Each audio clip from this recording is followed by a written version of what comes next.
Hi, ఈరోజు చేయబోయే వంటకం వామాకు బజ్జీ. Please support my channel, do subscribe. వామాకు బజ్జీకి మొదటగా కావాల్సినవి వామాకులు. మా చెట్టుకే ఉన్న వామాకులు కావాల్సినన్ని తెంపుకొని ఒక బౌల్లో పెట్టుకున్నాను. వాటి తర్వాత మా చెట్టుకే ఉన్న కరివేపాకు తీసుకున్నాను సరిపడా.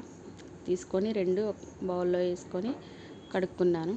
శుభ్రంగా నీటితో కడుక్కున్నాక వాటికి సరిపడా శనగపిండి తీసుకొని అందులో ఉప్పు, కారం, ధనియాల పొడి, కొంచెం గరం మసాలా, జీలకర్ర వేసి ఉండలు లేకుండా మిక్స్ చేసుకున్నాను.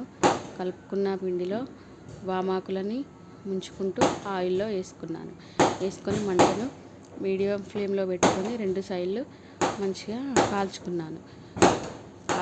కాల్చుకున్నాక వాటిని తీసుకొని ఒక బౌల్లో వేసుకొని మిగతా వాటిని కూడా అలానే